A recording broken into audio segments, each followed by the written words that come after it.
Hi everybody, all my followers, be welcome to another video. So the video today, it's on a 2010 BMW 7 Series. This is the F02, so it's the limousine version, the long wheelbase version. And this car, you might recognize the car. I had this car here few years ago to install this wheel and code the shift paddles. I might leave a link in the description below, just as curiosity, in case you are interested. Now this car is here today because of the following. I'm not going to start the engine because I want to check something first, which I will take you through, but it's because of that light. I know the light is on with the ignition on, but once you start the engine, that light will stay on. I had a chance to scan the car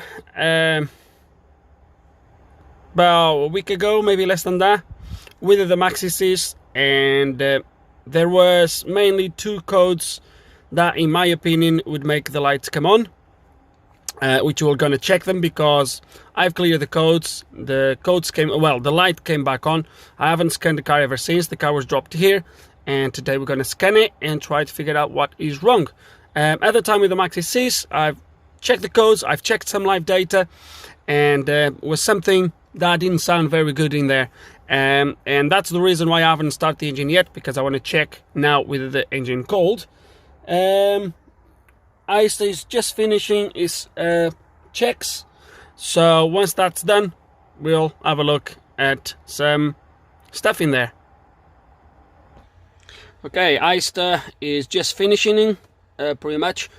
Just curiosity, the engine on this is the N57, November 57, and is a 3-liter diesel. So that's the engine on this car. This car has been remapped, I know for a fact has been remapped, and I really hope that the faults we have in there, at least one of them, is not to do with the remap. I don't think it is, because the light did not come back on straight away after the remap, so most likely there's nothing to do with that. But we'll have to go through the codes, through some live data, etc, etc. Okay, so there is a little bit of glare. I do apologize, there's not a lot I can do.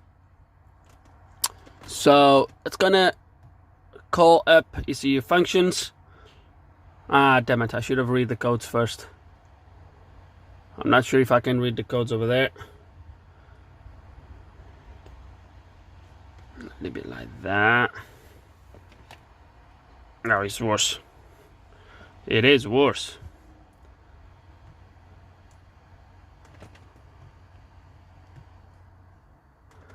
Okay, actually before this, let's go back, because I want to show you the codes. Okay, there's a lot of codes, but I'm interested in the DME. Where is my DME? So, okay, so, dear. So this is my one. This is the codes that there is. That one. Okay, so air measurement, measured mass air too high compared with the calculated blah blah blah blah. Then we have the charge air temperature. That's the one as well. And the one that is actually in there is this one here. Signal short to ground. Not that one. That one is there because the sensor has been unplugged. That's the one, okay? Then you have a few more on other modules, etc, etc. But this is my codes, okay?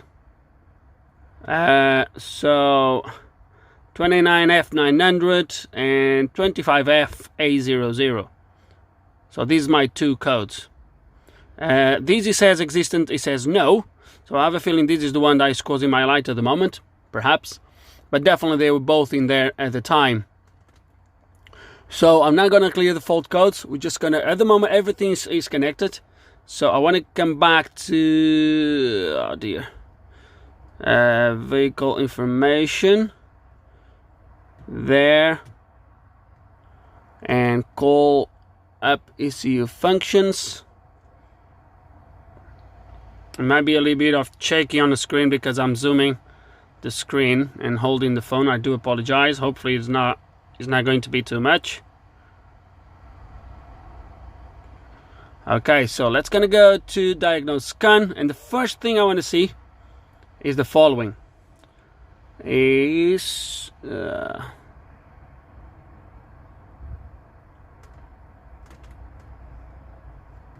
201, 203, and I want to look at my charged air temperature, and if this temperature, it was the other one, I'm pretty sure it was that one, if this temperature is stuck at 19 point something, the car hasn't been started today. That was the reason why I didn't want to start the car.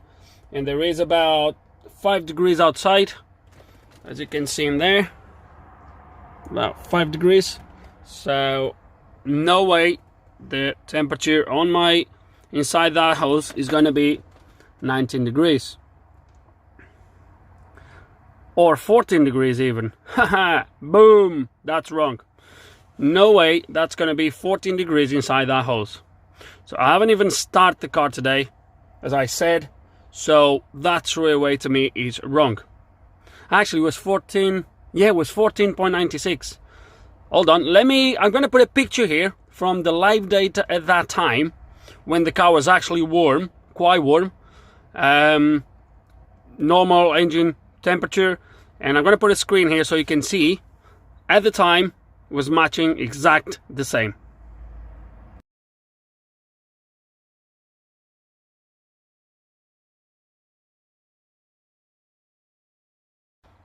Okay, so I do apologize. I thought it was 14, but no, it was 19.46 or something, something there. So but still, it changed like 5 degrees between,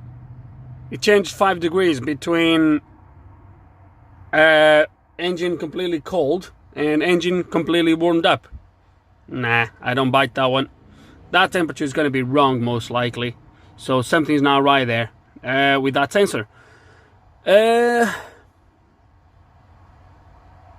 So this is my code. So now what I want to do, I can't do that now. I don't think I need any more live data here for now. The next thing we're going to do check. Now that everything else now is other stuff that doesn't really matter here.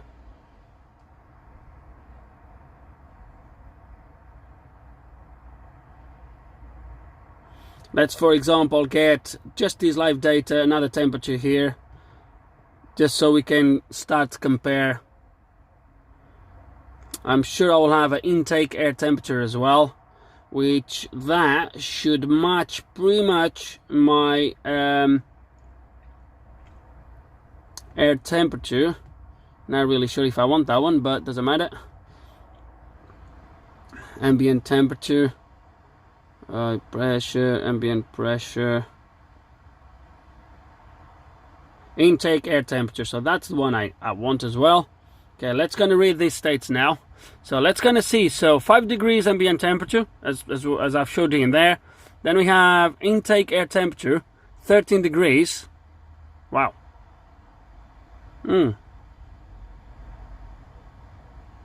Exhaust radiator circulation temperature 10, 40 degrees.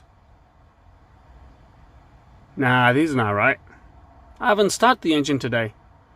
This cannot be right. This cannot be right. 40 degrees. Exhaust gas. Recirculation cooler. It can't be. I haven't started the engine today. It's 5 degrees outside. It is now... What's the time? It's 10:30 in the morning. It is cloudy. It's not like if the sun is hitting the bonnet. It doesn't make any sense.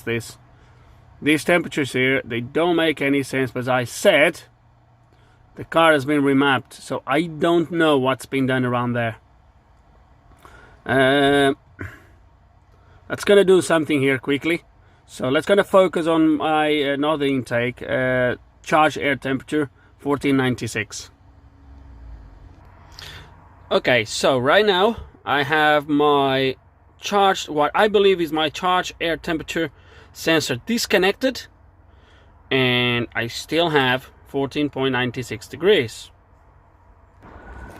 There is my sensor, which plugs right there.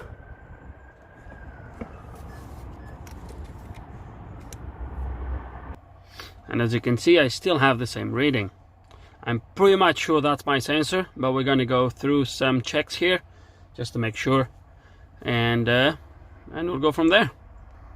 Okay, so I've selected now a test plan, and we're going to go through this test plan here. No, sorry, this test plan here first.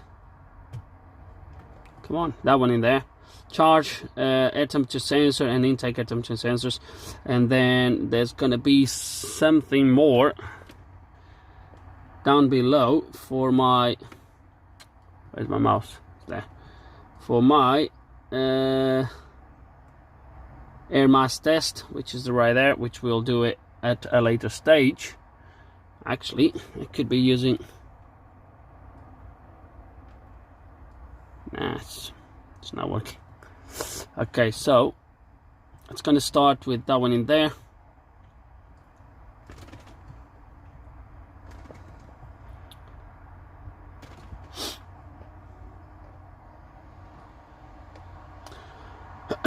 Okay, so it's going to be a little bit of explanations here on the side how it works, because it's short to ground, or it shows it's short to ground. It should show me a lower limit.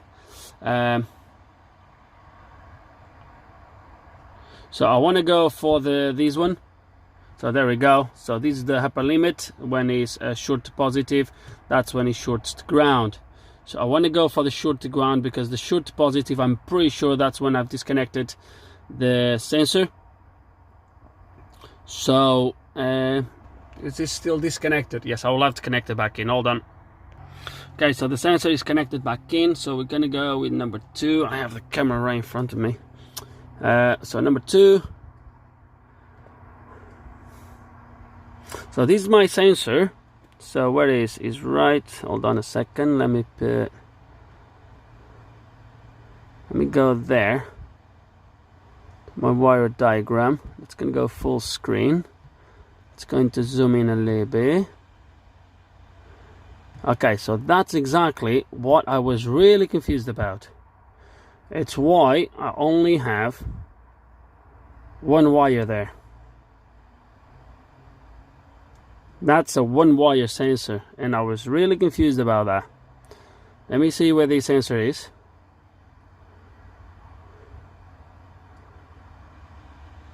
You see, I'm looking at the right sensor, so that's why I'm really confused right now. So I'm indeed looking at the right sensor. Now, why do my sensor only has one wire? Why my sensor only has one wire? It's an NTC resistor, which is absolutely fine. So, 2-pin plug connection.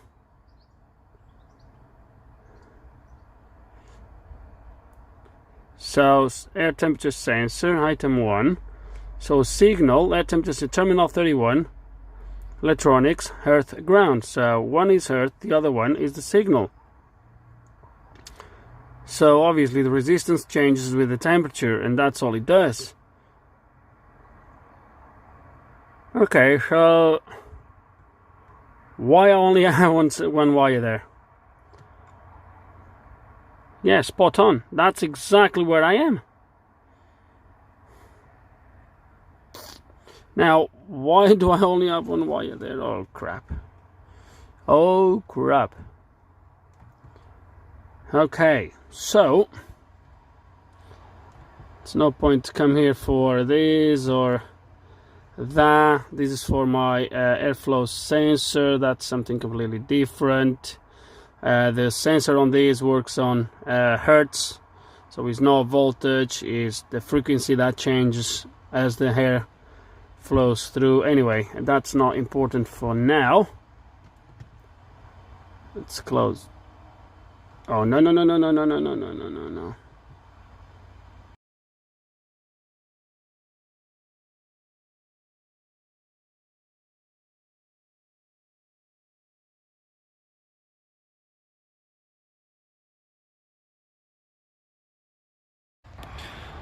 Okay guys, I'm gonna get so criticism on this video because I should have done my research first, and I should probably have done things slightly different, but hey, lesson learned. Right, so right now what I've decided to do is, so something has been done on this car. I don't know what, but something has been done on this car. So that's my sensor. As you can see in there, it tells me I should have 2 wires.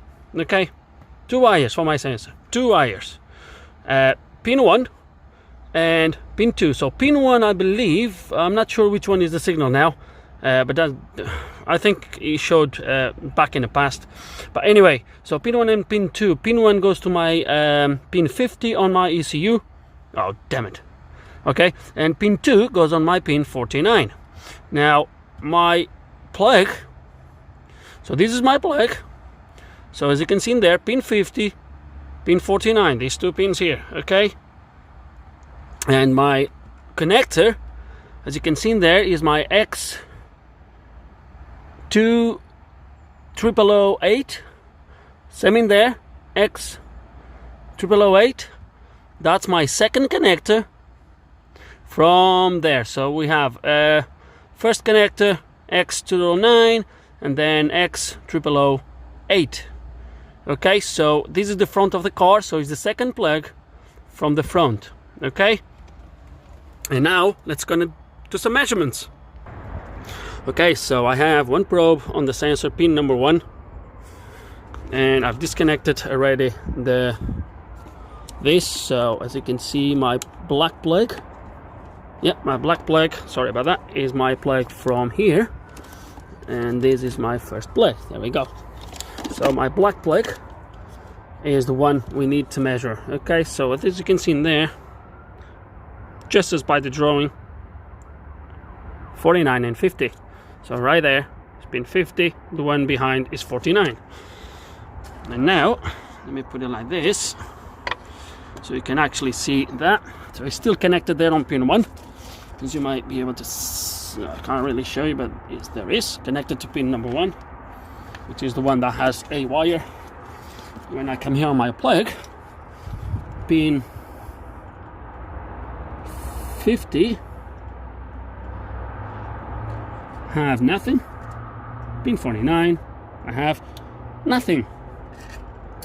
So to me means that obviously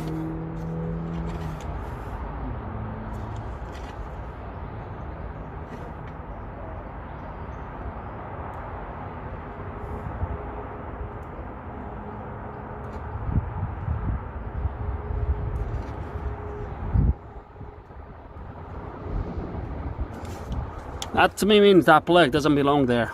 Don't know why, but it doesn't. Now let's gonna try to find out, it's my next thing, find out where that pin is actually going.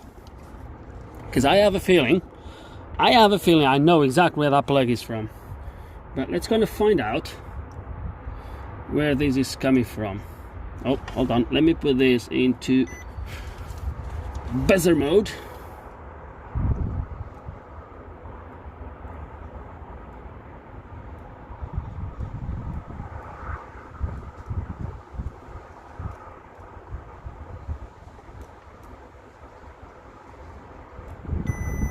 So that comes to pin 32,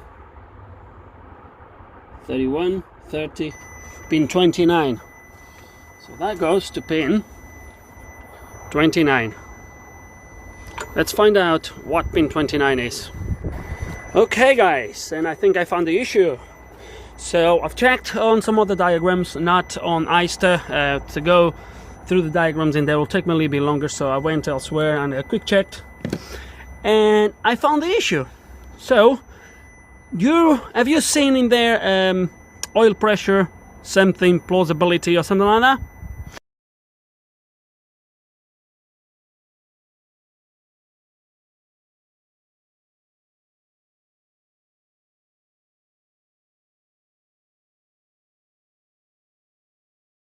So that makes me wonder. That made me wonder, because the oil pressure switch is one wire sensor. because the ground for that sensor is taken from the actually engine block, which obviously is not possible here because it's a plastic pipe. So let me show you something. Okay, I was trying to show you, but the oil pressure switch is right there behind. You can't really see it, but guess how many wires are in there? 2. Someone has been working on this car and plugged this wrong. This one is for the oil pressure switch. The one that's the oil pressure switch should be up here. Oh dear. Oh dear, it's really difficult to access. So there is my plug. Look at the wire colors. Look at that. So this one was underneath the oil, and this one is the one that needs to go to the oil pressure switch. So we're gonna plug this now correctly.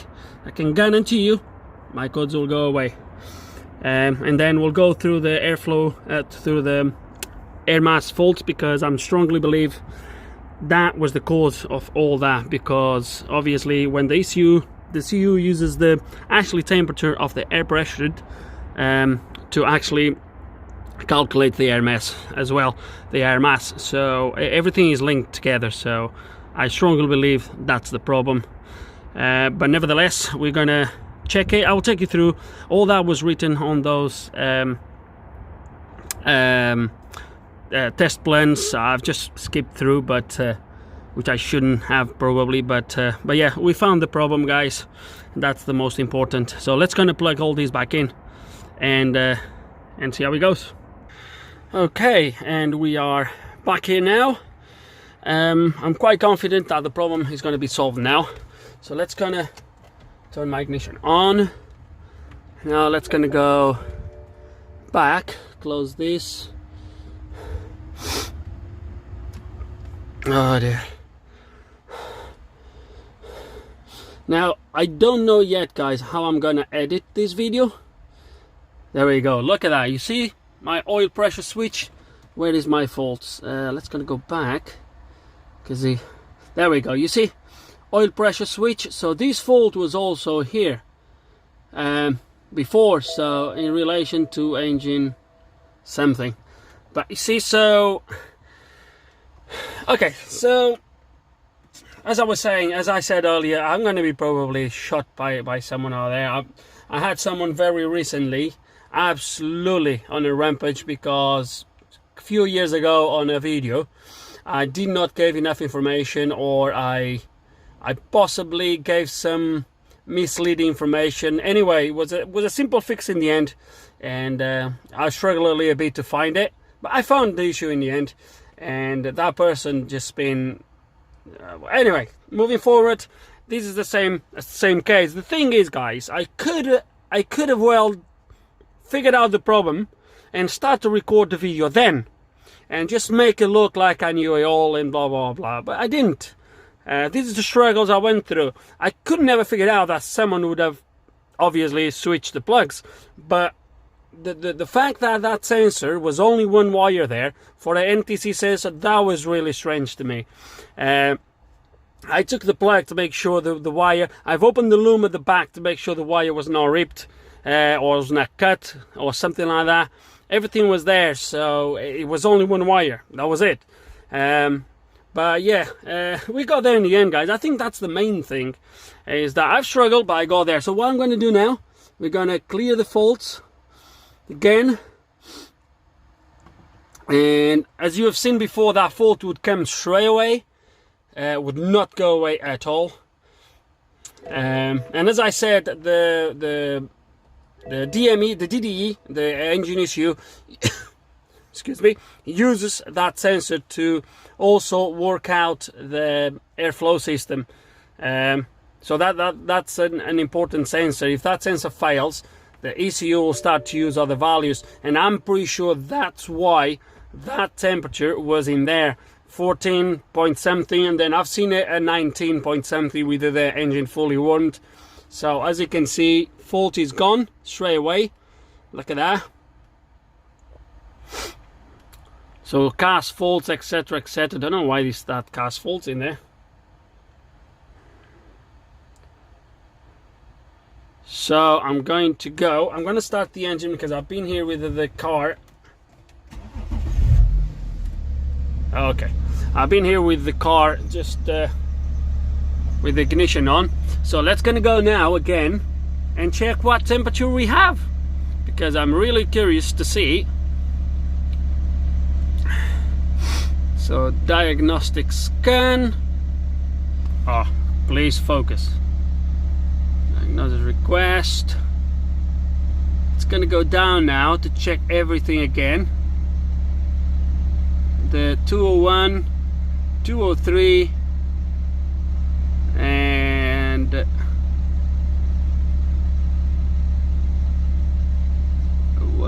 charged air temperature. And are you guys curious? I am. Oh, wrong button. Wrong button, the wrong button. 201. I'm looking through the camera. It's weird. So that's his read state. There we go. Boom! Look at that. That's a reading. That's a completely different reading.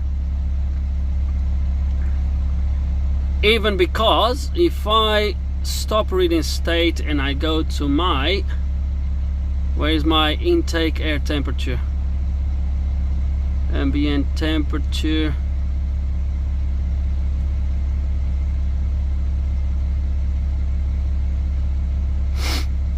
God. I need to look not through the phone because it's gonna be weird for some reason.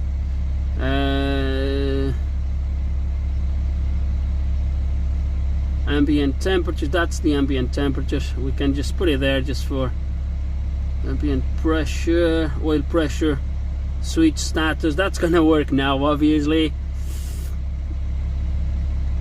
Intake air temperature, that's the one I want. Read state, and the difference now should be way less. There we go, the air temperature and the charged air temperature, which should be a little bit higher because you compress the air and the air is gonna heat and it's gonna heat up, etc, etc. But look at that, I'm so happy now. So ambient temperature 6 degrees. Look at that, beautiful. So I guess we found the problem.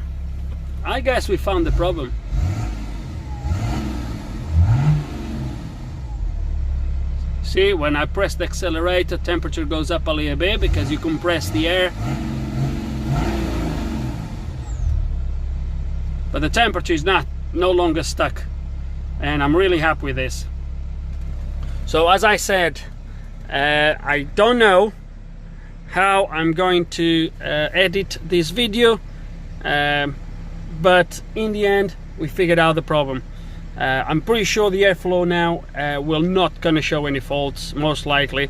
It was only caused by that. We did reset of adaptations. I think was important after all the mess up. So the car now will relearn everything again. But I think we have a fix, guys. So basically, in the end, just someone that worked on this car and swapped those two plugs. That's it. So guys, I don't know, hope there's some information on this video you're gonna find useful. Hope you enjoyed the video, guys. If you do have any questions, any comments, please put them below, and like always, thanks for watching.